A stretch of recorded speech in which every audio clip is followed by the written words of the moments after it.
cantamos, me leva para onde posso ouvir tua voz. Então vamos à palavra. Palavra de Deus, voz de Deus que vem ao seu encontro nesta noite no Evangelho de Lucas, capítulo 9. Evangelho de Lucas, capítulo 9. Vamos ler a partir do verso 28 e vamos até o verso 36. Terceiro Evangelho, terceiro livro do Novo Testamento, o Evangelho de Lucas, capítulo 9. Vamos ouvir a palavra, vamos receber a palavra, que Deus lhe deu um coração aberto para a palavra nesse momento. Amém? Ouçamos a narrativa do evangelista, ou do escritor deste evangelho, o Dr. Lucas. Diz assim, a partir do verso 28 do capítulo 9.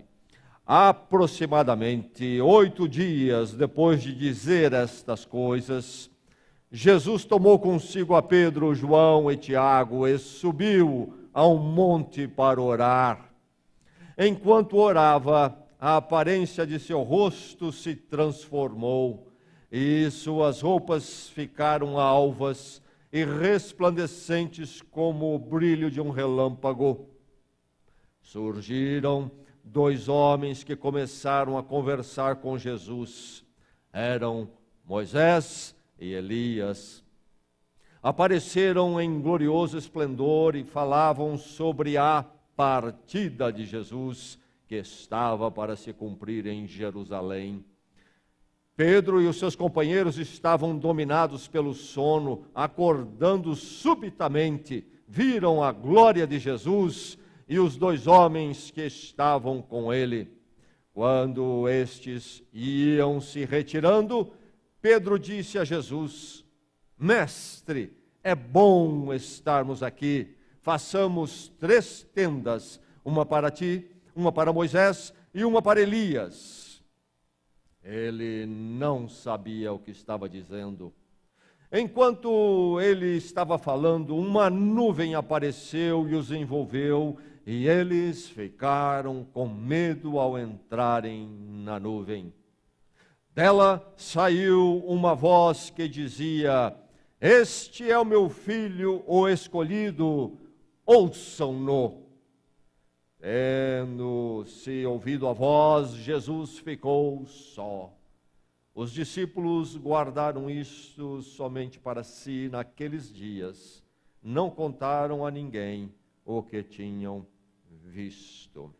O verso 35 diz: Este é o meu filho, o escolhido, ouçam-no. A voz que se manifesta no meio da nuvem diz: Este é meu filho, o escolhido, ouçam-no. Ainda ontem, participando de uma festa, como é costume nestes dias, se fazerem algum tipo de buffet, e então lá toda aquela estrutura, inclusive de som. Então, ainda participando de mais uma festa, um buffet, ontem eu me dei conta mais uma vez daquele drama que se vive. Lá estávamos nós para festejar como amigos e familiares, e o momento era de confraternização. Fomos ali para juntos estarmos, partilharmos nossos momentos e podermos então conversar e nos ouvir e falar. E notei de repente que não conseguíamos conversar direito porque a caixa de som estourava no último volume. Época da mídia, época da comunicação, do som eletrônico, elétrico, e então época de 2 coisas.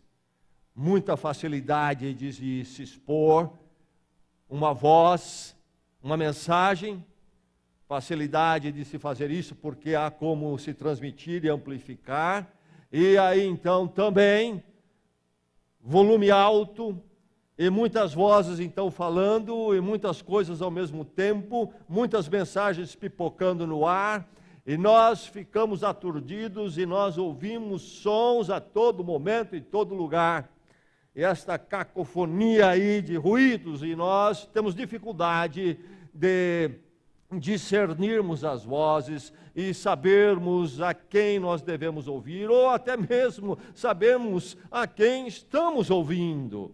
Um drama humano desses dias, e eu creio que isto tem um objetivo, está sendo usado com o objetivo de justamente manter o ser humano nesta confusão, inerte, sem reação, e ele então tem os seus ouvidos e a sua mente todo o tempo bombardeado, e não há espaço e fôlego para a reflexão e para realmente se saber a quem se ouve e o que se está ouvindo. Eu me lembro, inclusive, uma vez, num buffet, numa outra ocasião, eu participava de um aniversário de uma criança muito pequena. E a balbúrdia estava ali, todos falando. E junto, para bagunçar o ambiente todo, também as caixas de sons estouravam o volume.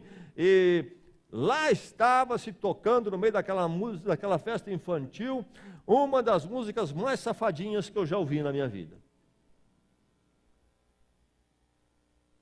Vergonhosa. Uma festa de família, de criança.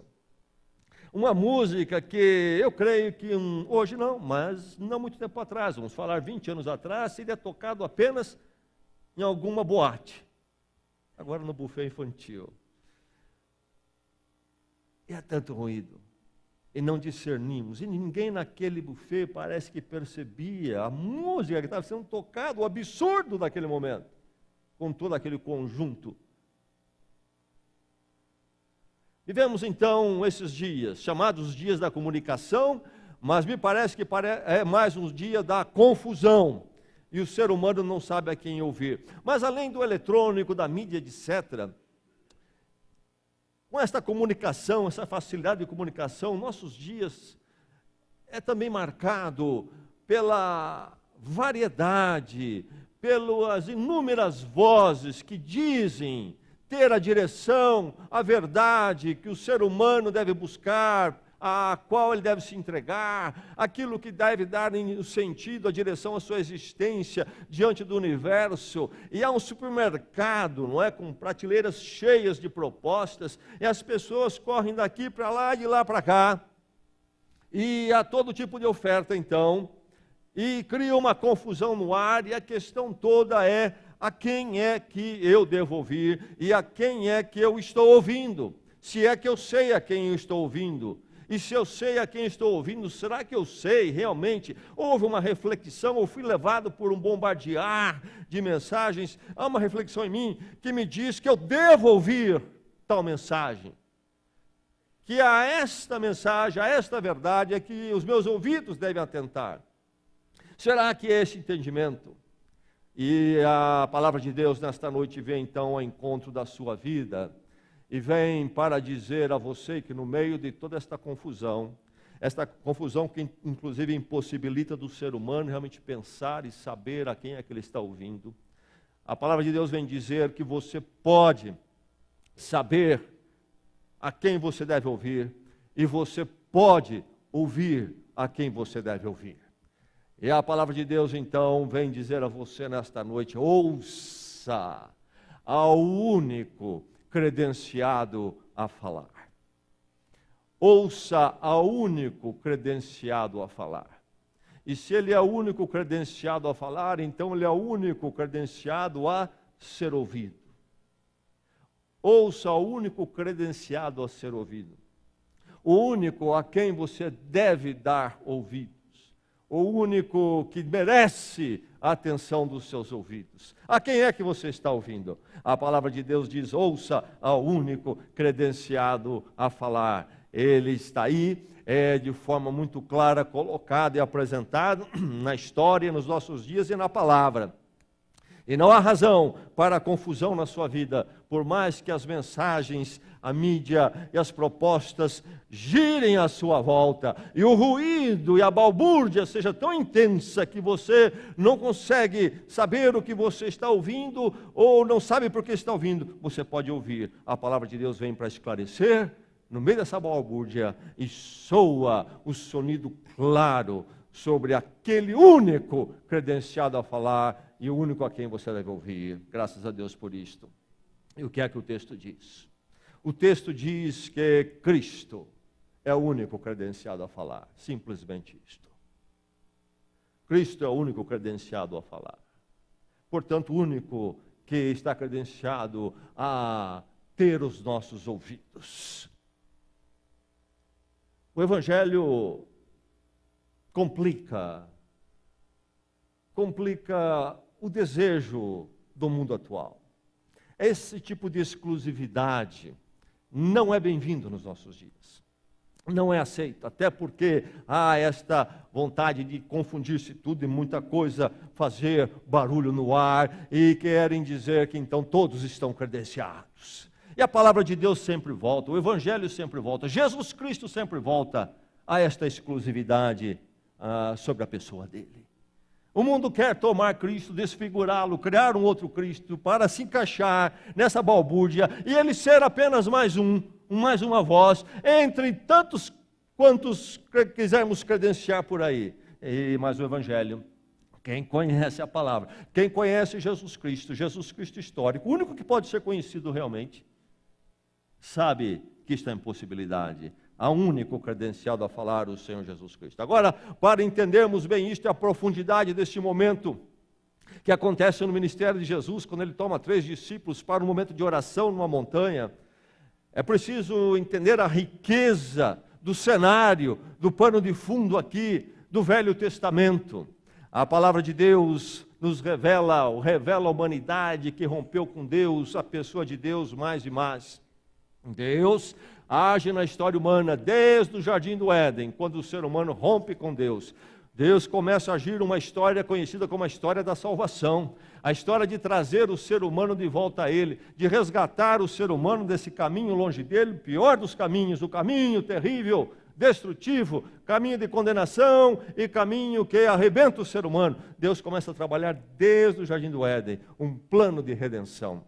E vai passar pela formação de Israel, vai passar sobre pela libertação de Israel do Egito, da escravidão do Egito, e na liderança de Moisés, e aí a história continua, e Cristo vem de Israel, conforme a promessa de Deus através dos séculos, e então Jesus Cristo vem ao mundo, e Jesus Cristo é manifestado aqui, dentro deste pano de fundo do Velho Testamento, deste cenário, dessa história que se deu séculos antes dele. Aqui nós temos a palavra partida de Jesus, e a palavra partida no original, a língua original em que foi escrita é a palavra Êxodo. E nós temos as Escrituras Sagradas, o livro de Êxodos, que fala sobre a saída de Israel do Egito, a grande libertação. E aparece aqui Moisés, o grande líder, aquele que deu a lei, o pacto, a aliança temporária ali para o povo de Israel. E aqui nós temos também a figura de uma nuvem se manifestando. E quando nós vamos ao livro de Êxodo, capítulo 13, nós temos ali aquele momento quando Deus se manifesta a Israel. Deus diz a Moisés: prepara o povo, porque eu vou falar, vou me manifestar de uma forma espetacular a este povo.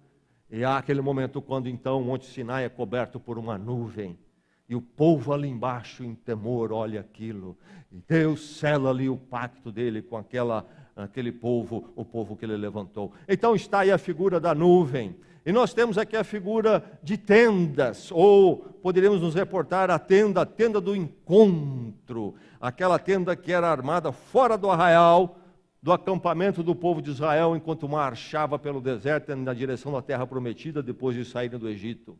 E naquela tenda Moisés entrava, até na tenda fora do arraial do acampamento do povo. Um sinal de que o povo estava falhando diante de Deus. Então Deus estava fora do acampamento por causa disso. Mas Moisés entrava como intercessor naquela tenda, para então ali receber de Deus a direção e reatar o povo com Deus. A figura de tenda, desta tenda, a tenda do encontro. E nós temos aqui a figura de Elias, o grande profeta, o símbolo dos profetas do ministério profético do Velho Testamento. Temos diversos profetas, mas Elias é o símbolo do ministério profético, o ministério que fala do futuro. Moisés do passado, Elias do futuro. Bem, aí está então uma série de figuras que aparecem nesse texto breve e neste momento insígne, único, da revelação da pessoa de Jesus Cristo. Mas aqui, nesta breve relato, nessa breve experiência, uma riqueza enorme que diz muito ao meu coração e ao seu. Ouça o único credenciado a falar, por causa que ele foi revelado como supremo. Jesus Cristo foi revelado como supremo, por isso você precisa ouvi-lo e ouvir somente a Ele, mais ninguém. Aqui há o momento da transfiguração. Diz que ele, de alguma forma, foi modificado ali por alguns instantes. Não na forma de ser reconhecível, porque os discípulos reconheceram, mas de alguma forma em que manifestava uma glória. E diz o texto aqui, nós lemos, e ali manifestou Jesus da sua glória. A palavra glória e a transfiguração nos fala do quê? Fala da pessoa de Deus. Glória no Velho Testamento, na revelação de Deus, e então no Novo, é algo que pertence somente a Deus. O ser humano brinca com a glória, nós sabemos disto. E nós vivemos os dias quando, por causa da indústria da mídia, que precisa sempre produzir os tais ícones e ídolos para movimentá-la, seja no esporte, seja nas artes, na música, etc. O ser humano brinca com a glória, mas deixe-me dizer que somente Deus foi feito para portar a glória e ser glorioso. E quando o ser humano brinca com isto, pode verificar, não dá certo, arrebenta com o ser humano. Quando o ser humano sobe a alguma condição de glória entre os outros, ele não gira redondo mais. E aí estão cheios de glória e enfiados, por exemplo, nas drogas, no álcool e destruição de relacionamentos. E para os momentos quando precisa se colocar um deles no holofote, o interesse financeiro em cima deles é muito grande, muitos contratos, toma-se, protege, dá uma enxugada, põe lá. E depois que passa aquele momento, voltam para a vida particular, para uma vida devassa, desestruturada, etc. E o ser humano não fica bem com isto. É verdade que nós podemos honrar, diz a Bíblia, a quem a honra é devida, porque alguém realizou algo que beneficia a humanidade e até glorifica a Deus. Há um lugar para isso. Mas isto que se faz comumente no mundo hoje é algo terrível, difícil, não dá certo. Glória é de Deus, somente Deus é glorioso. Porque o resto é o resto.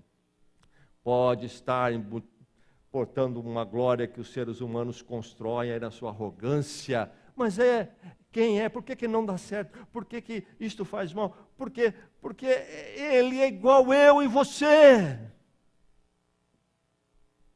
Quem somos nós? Só Deus é glorioso. Então a Ele seja a glória, realmente. É transfigurado. E diz o texto aqui que nós lemos, que a glória do Senhor estava ali. Jesus manifesta a sua glória. Quem é então este? Quem é este transfigurado? A glória de Deus, palavra no hebraico, no Velho Testamento, Shekinah. Deus manifestava a sua glória. Aquela que Moisés quis ver, mas Deus disse que ele não podia ver. Não podia ver e viver. Está em Cristo Jesus. Quem é Ele? Quem é Ele? Ele é este que é envolvido por uma nuvem, como figura central.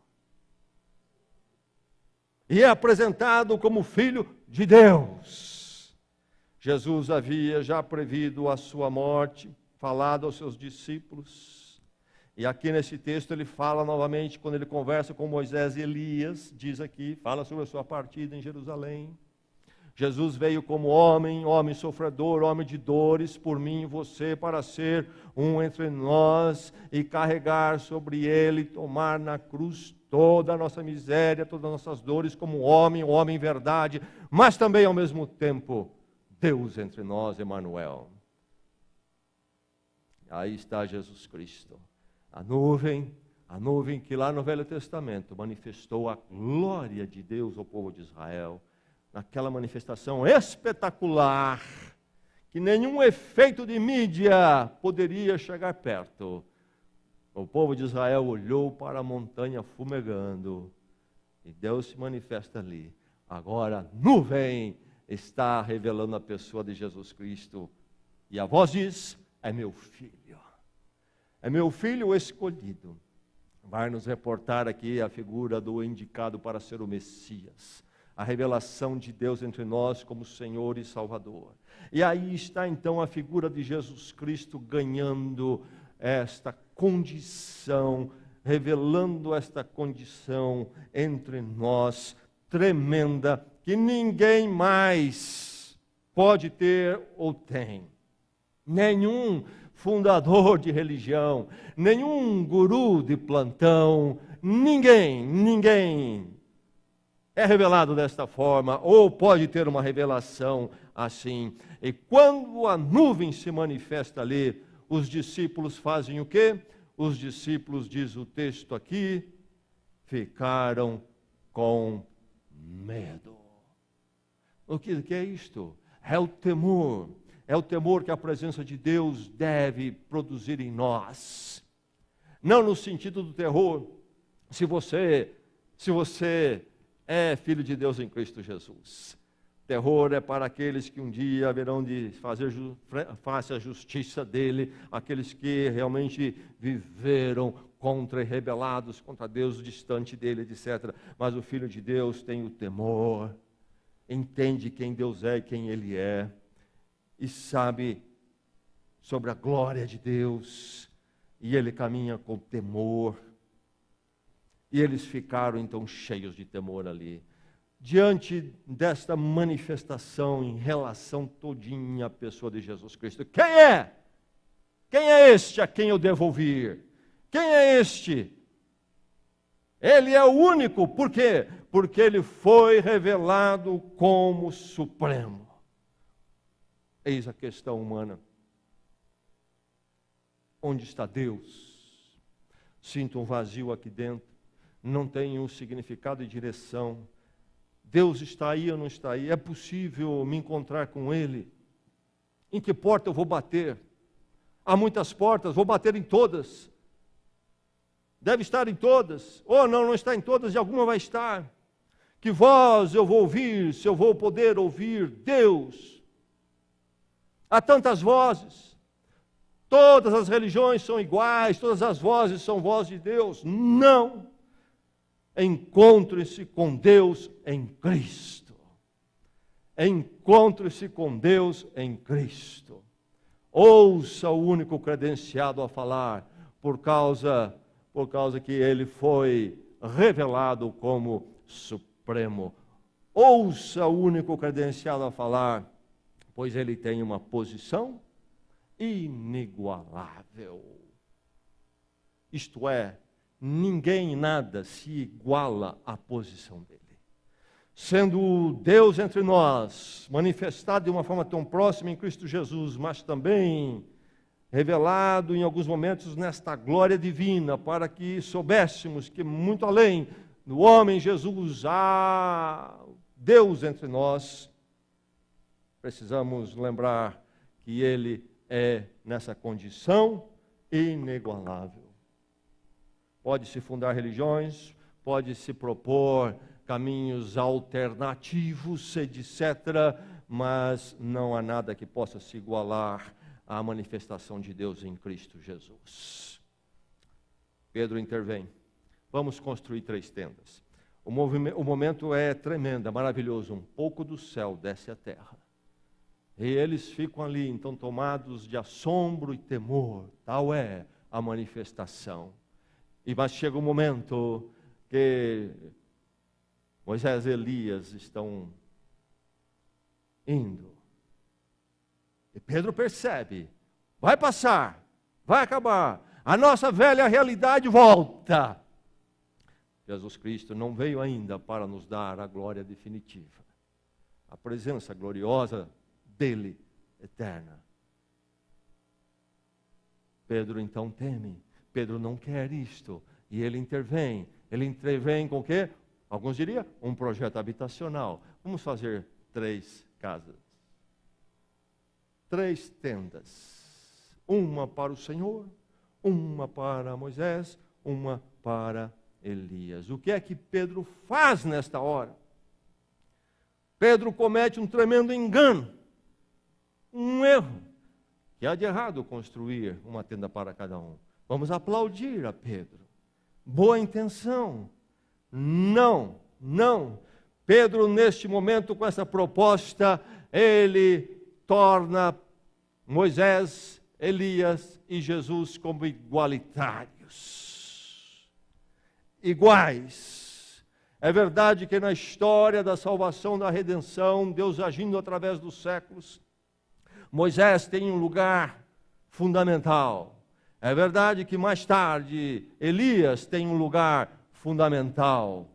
E representam, inclusive, momentos e fases e facetas desta história, mas, de forma nenhuma, qualquer pessoa, mesmo qualquer líder religioso, mesmo dentro da história que Deus escreveu, pode ser igualado a Jesus Cristo. Nada de três tendas. E a voz se manifesta e diz o quê? Ouça os três? Não! Ouça a este. Ouçam-no. A quem você está ouvindo? A quem você está ouvindo? Ah, muitos. É assim, aquele guru, aquele médium, aquela filosofia, aquela coisa alternativa lá. Vamos construir um monte de tendas. Como faz bem isso nos dias de hoje? Como isso nos torna popular? Aí nós falamos a linguagem do politicamente correto, daquilo que as pessoas querem, o que a mídia aplaude. Nada poderia estar mais longe da verdade. Não é possível construir três tendas. Ouça ao único credenciado a falar, pois ele tem uma posição inigualável. Não há ninguém como ele, é o único. Então, ouça exclusivamente a Cristo. Você está confuso sobre quem Deus é, a revelação de Deus, como andar com Ele, viver com Ele agora, amanhã, e por 10 anos e por toda a eternidade?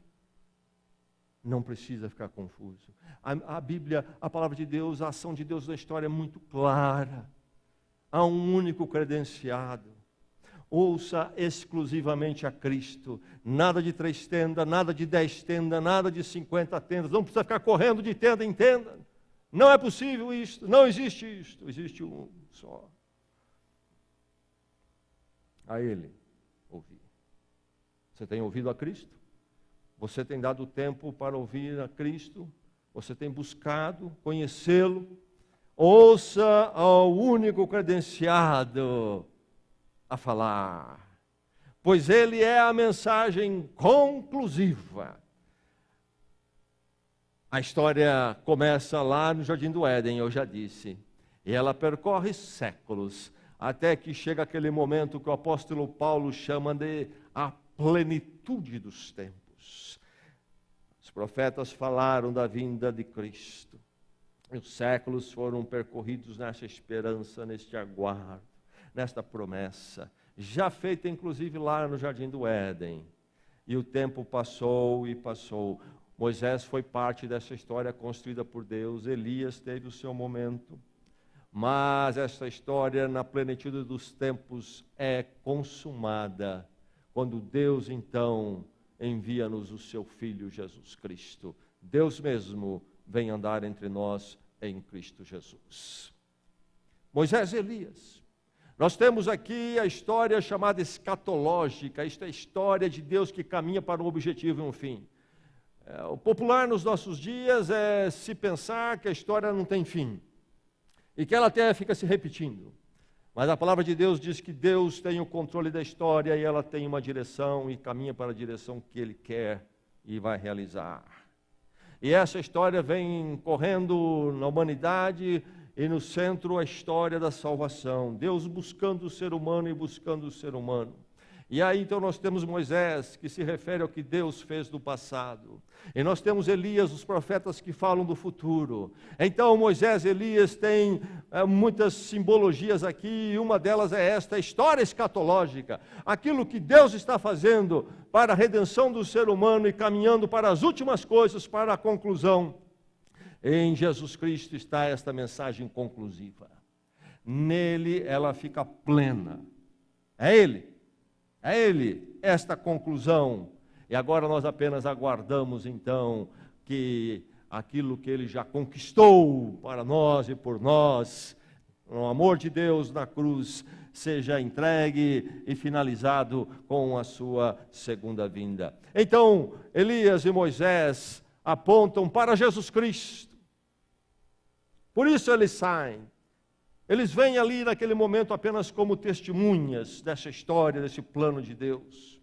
Mas também Moisés e Elias representam tanto a lei, aquele preceito que Deus coloca como uma aliança com o povo de Israel. E Elias representa o ministério profético que corrige o povo e chama o povo de volta a Deus. Aí estão os dois símbolos muito importantes, mas também os judeus nos dias de Jesus Cristo, quando se referiam à palavra de Deus que eles tinham, que era apenas o Velho Testamento, muitas vezes eles diziam o quê? Eles diziam Moisés e os profetas, ou a lei e os profetas.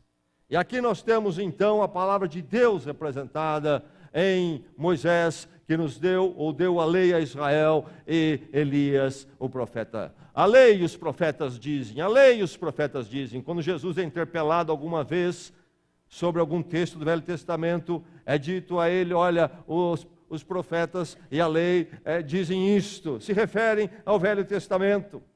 E aqui então há esses dois vultos históricos de toda esta ação de Deus, da verdade de Deus até então, mas agora vem Jesus Cristo, aquele que vem para cumprir tudo o que Moisés e Elias preparou, segundo a vontade de Deus. Jesus vem com a mensagem conclusiva. Deus não diz, olha, preste bem atenção em Moisés, prestem bem atenção em Elias e prestem bem atenção em Jesus. Não, Moisés foi ouvido um tempo, Elias foi ouvido um tempo, mas agora tudo se consuma, se conclui em Jesus Cristo. A Ele ouvir, Moisés, Elias podem ir. A quem você tem ouvido? A quem você tem ouvido? Ouça o único credenciado a falar e a ser ouvido, pois ele é a mensagem conclusiva. Ouça o único credenciado a falar, porque ele realizou o necessário. O que era necessário, ele realizou. Havia expectativa desta realização em Moisés e na lei que ele deu.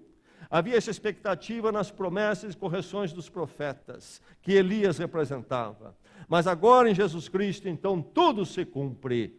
O que era necessário ele realizou e não ficou faltando nada. De forma cabal, final, completa, Cristo, então, é a total realização. E aqui no texto diz, então, estava próximo o tempo da sua partida. Está falando do quê? Ele está indo para Jerusalém, segundo a narrativa do Evangelho, a sua ida derradeira a Jerusalém, e ele sabia e já anunciou, vai ser morto lá, e ele há de ser levado à cruz para tomar nela o meu lugar e o seu, e nossa dívida diante da justiça de Deus, os nossos caminhos distante de Deus que temos percorrido, aquilo que não está em ordem em nós hoje, toda a nossa culpa, aquilo que a Bíblia chama de pecado interior e exterior, então há de cair sobre ele, o tempo da partida está ali. Êxodo. Houve um outro êxodo liderado por Moisés. O povo de Israel estava lá no cativeiro no Egito. Foram lá como uma família, um clã, cresceram e se tornaram um incômodo dentro do império.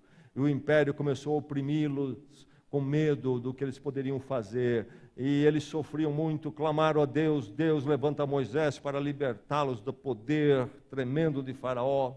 E acontece o êxodo quando então eles finalmente são permitidos a sair do Egito e ir para a terra que Deus tinha prometido a eles. Êxodo, a grande saída, o grande momento da libertação. Mas aquele êxodo, ainda que real, e abençoador para o povo de Deus, que fazia parte dessa história que estava escrevendo naquele momento, era um símbolo, uma alegoria, se quisermos, do grande êxodo que Jesus haveria de realizar. Um dia Jesus Cristo haveria de partir através do quê? Através da cruz. Lá no Egito, quando Moisés leva o povo à partida do Egito. Isto acontece através da última intervenção de Deus, quando Deus então atinge os primogênitos das famílias egípcias com morte. Mas o povo de Israel tem o sangue de uma ovelha colocado no umbral das suas portas, das suas casas. E a casa que tinha então este sangue no seu umbral, na sua porta, não era atingido por aquilo. E agora Jesus Cristo é o próprio Cordeiro cujo sangue vai também pintar uma cruz. É a grande partida que a primeira refletia, apontava, lembrava. E agora vem finalmente a grande partida para uma libertação não geográfica nossa, nem política ou territorial, mas uma libertação espiritual, a grande libertação, que estava sim já embutida na primeira, porque além da geográfica e da social e política, eles eram libertados para servirem a Deus e cultuá-lo, Mas agora vem esta partida, este êxodo em Cristo pleno, quando então na cruz, não uma ovelha, mas o Cordeiro dos Cordeiros, aquele que, sendo um de nós, foi totalmente diferente de nós, porque não tinha mácula nenhuma, o justo, a ovelha justa, que morre pelas ovelhas pecadoras e condenadas diante de Deus. A grande partida está subindo a Jerusalém para a sua partida. Do que fala isto então? Que partida é esta? Que isto é esta? Redenção, resgate. Cristo vai realizar o grande resgate, sobe a Jerusalém, é hora de ir, a glória dele se manifesta, que momento maravilhoso, mas é hora de ir, é hora de ir. Pedro propõe 3 tendas. Há um mal entendido ali com relação à pessoa de Jesus Cristo. E na visão de Pedro, Moisés e Elias iam ser colocados no mesmo patamar. Equívoco, não faça isto. Mas também, quando ele propõe esta ação, o que Pedro está propondo? Aquele momento quando o céu desce à terra é maravilhoso demais. E nós não conseguimos nem imaginar uma parte disto. Um dia nós haveremos de estar naquele ambiente, nós vamos entender. E será algo tremendo demais. Mas Pedro teve a oportunidade de vislumbrar um pouquinho daquilo. E o que é que ele está fazendo ali? 3 tendas. Ele quer intervir para que aquele momento não passe. Mas Jesus precisa partir. Senhor, permaneça na sua glória e vamos ficar aqui. Não é a primeira vez que Pedro procura intervir em relação ao sacrifício, à morte de Jesus Cristo. Tempos antes, Jesus falou aos seus discípulos que estava chegando a hora, e Pedro toma a palavra. Ele era esta pessoa, estava sempre pronto a falar, e disse a Jesus: não faça isto. Repreende Jesus, porque Jesus disse que vai a Jerusalém para morrer. Repreende a Jesus. E, em contrapartida, Jesus repreende a Pedro e diz que ele está sendo a voz de Satanás para derrotar o grande plano e projeto de Deus de resgate e redenção do ser humano. Impedir a grande partida, o grande êxodo da cruz. Pedro quer delongar a glória, segurar Jesus da sua glória para que ele não volte àquela condição para a qual ele veio, na qual ele veio de homem, servo, sofredor, para que então tomasse o meu lugar e o seu e todas as nossas dores e culpas. Vamos fazer 3 tendas. Interrompa este plano. Pare essa história. Congele esse momento. Vamos deixar a cruz para lá. Nada de partida. 3 tendas e ficamos por aqui. Que maravilha com os 3. Quero impedir a obra de redenção. A verdade é que Cristo deixa aquele momento glorioso, desce para subir para Jerusalém. Glória a Deus por isto. E ali realiza o que era necessário. Nada ficou faltando. Ninguém precisa dar uma mão para Jesus Cristo, dar uma pincelada no que ele fez. Nenhum vulto do cristianismo ou fora do cristianismo precisa ou pode completar um pouquinho o que falta. Ele fez tudo. Ele fez tudo que eu e você precisávamos e não poderíamos fazer. Ele partiu. Êxodo em Cristo. Êxodo em Cristo que fala do perdão. Alguém aqui nesta noite precisando de perdão? Onde você vai buscá-lo? Quem tem jurisdição para perdoar neste mundo? Em que porta você vai bater? O ser humano precisa de perdão. Há uma porção de explicações para o quadro que o ser humano vive, e nesses dias se explica tudo. E quanto mais se explica, pior o ser humano fica. Mais desestabilizado, desestruturado. Porque o problema do ser humano é o rompimento com Deus, e ele carrega algo chamado pecado, culpa. Mas onde vou encontrar a corte de justiça que pode me absolver e dizer está perdoado? Onde? No psicólogo que me indicar?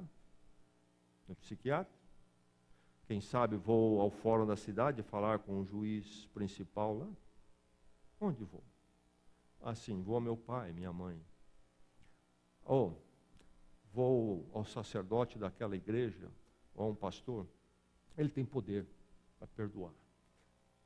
Pecado, culpa, absolver. Quem pode? Senão aquele que era perfeito, Deus entre nós, mas manifestado de forma humana, tomando o meu lugar e o seu, e que sofre na cruz o sacrifício perfeito. Como ter o perdão e o pecado expiado se a dívida não é paga? E se a dívida não pode ser paga por mim, nem por você, ninguém pode me absolver, nem você pode se absolver. Como ser pago? Como ser absolvido? Em Cristo. A hora da partida. E ele parte e vai para a cruz.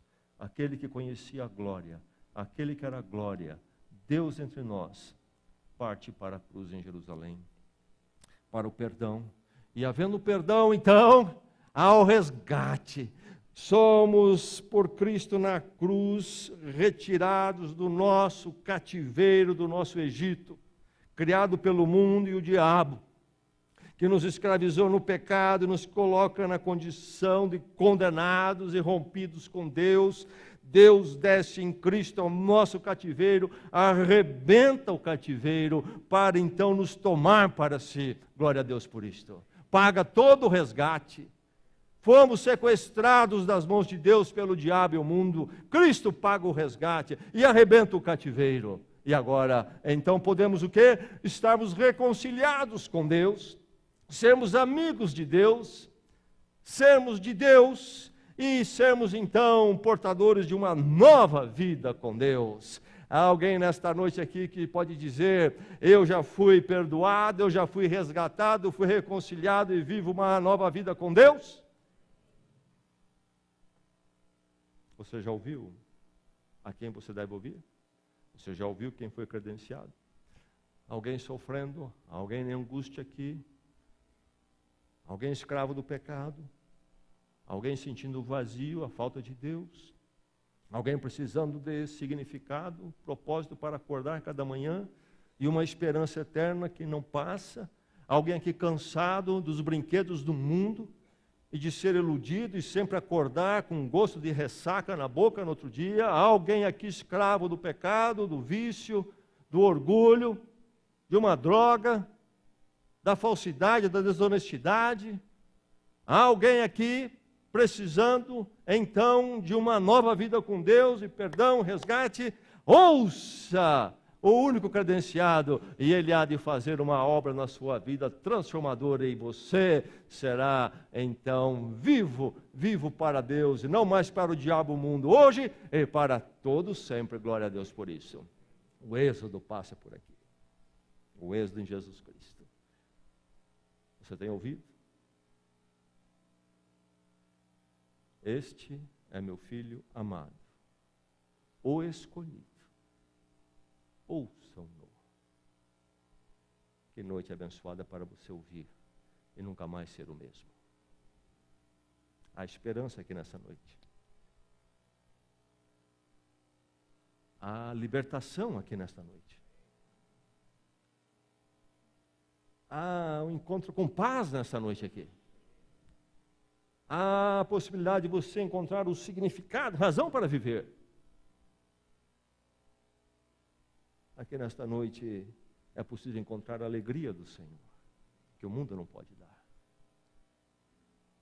Alguém aqui precisando ouvir a voz do Senhor. Vamos orar?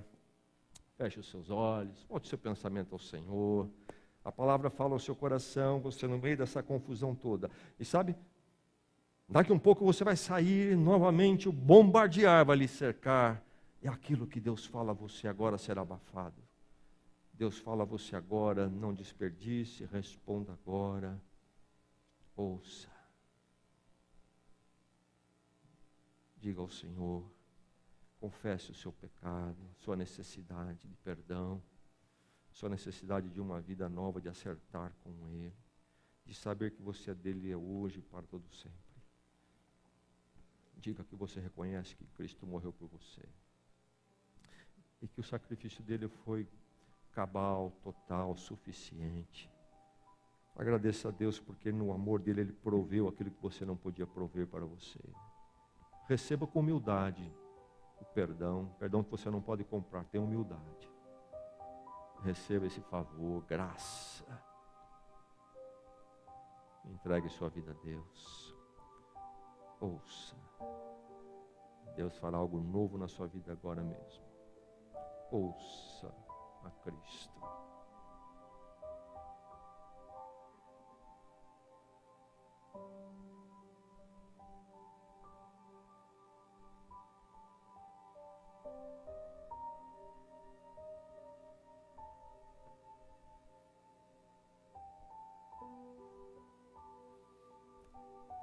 Graças a Deus pela palavra dele nesta noite, sempre tão clara. Se erramos o caminho, não é porque é complicado, complexo ou confuso. É porque não queremos. É simples, claro e profundo. Um Deus de amor que se move em Cristo para tomar o seu lugar, para lhe dar o perdão. E de uma vez por todas você saber que é perdoado, é de Deus e viver uma nova vida. Tão simples como isto.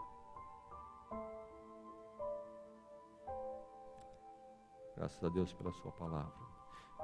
Eu vou orar. Se o seu coração está pronto e desejoso assim orar, ore dentro de você. Fale com Deus também. Ó Deus, sei que sou um pecador. Sei que sou um devedor. Conheço os meus caminhos. Sei que também o Senhor os conhece muito bem. Ó Deus, confesso a minha condição de devedor e carente de Ti. Clamo, ó Deus, pelo Teu perdão, este perdão propiciado, adquirido por mim, para mim, na cruz de Jesus Cristo. Reconheço que Ele morreu a minha morte e a minha culpa caiu sobre Ele. Pela Tua graça e amor, eu Te louvo e aceito esse perdão. Este amor que me constrange, amor inexplicável, porque Ele morreria por mim. Não entendo, mas, ó Deus, com humildade, eu aceito o perdão dali, porque se não for, para onde eu iria? E, ó Deus, toma a minha vida. Ela é Tua. Na mediação de Cristo, no perdão em Cristo, me recebe. Quero ser teu. Quero saber que sou teu. Preciso saber que sou teu hoje e por toda a eternidade. Quero acordar cada manhã sabendo que há uma razão para olhar para frente sempre. Sem ti nada sou. Fico vazio. Os propósitos do mundo são frustrantes e passageiros. Somente o Senhor tem as palavras e a vida eterna. E recebe, ó Deus.